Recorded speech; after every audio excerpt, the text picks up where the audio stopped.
సమావేశం ఏర్పాటు చేసి మీ అందరినీ పిలిచి మాట్లాడడం జరుగుతుంది. అప్పుడు అన్ని విషయాలు వివరిస్తాను. ముఖ్యంగా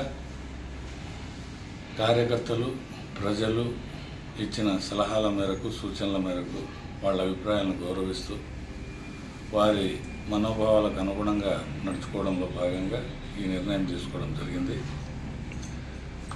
భవిష్యత్తులో ప్రజాస్వామ్య పద్ధతుల్లోనే రాజకీయంగా ప్రజలకు మేలు చేసేదానికి నా చివరి క్షణం వరకు ప్రజల కోసం తోడ్పాటు అందించేదానికి నేను రాజకీయాల్లో కొనసాగుతాను, ప్రజాసేవ చేస్తాను.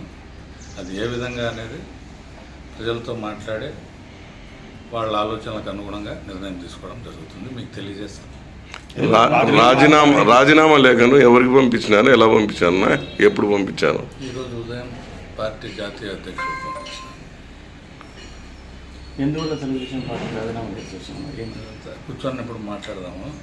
నేను దాదాపుగా ఒక 5-6 నెలల నుంచి అందరి అభిప్రాయాలు తీసుకోవడం జరిగింది. దాని ప్రకారం నిర్ణయం తీసుకున్నాను. వైఎస్ఆర్ కాంగ్రెస్ పార్టీకి ఉన్న ఆలోచన ఉందా? ఇప్పటికైతే నాకు ఈ రోజు వరకైతే ఆలోచన లేదు. భవిష్యత్తులో ప్రజల సూచనలను బట్టి తీసుకునే నిర్ణయం మీకు తెలియజేసి తీసుకోవడం జరుగుతుంది. అన్న, మీరు ఇన్ఛార్జ్గా బాగా అక్కడ ప్రోగ్రాంలలో పాల్గొంటూ ఉన్నారు. మీకు పులివెందల ఎమ్మెల్సీ కానీ, రైచోటి మంత్రి కానీ, రాయంపేట చమర్తి కానీ ఇబ్బందులు పెట్టారా? అందుకే ఈ నిర్ణయం తీసుకున్నారా? అవన్నీ తర్వాత కూర్చున్నప్పుడు మీకు చెప్తాను. ఉన్నారన్నా, నేను దాదాపుగా 5-6 నెలల నుంచి పార్టీ కార్యక్రమాలకు దూరంగా ఉన్నాను. నేను ఈ రాజీనామా నిర్ణయం మా తండ్రి జీవించి ఉన్నప్పుడు కూడా వారితో కూడా చర్చించడం జరిగింది.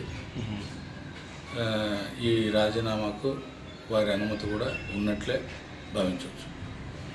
పెద్దనకు కూడా చెప్పారు సార్, ముందు ఆల్రెడీ డిస్కషన్ జరిగింది.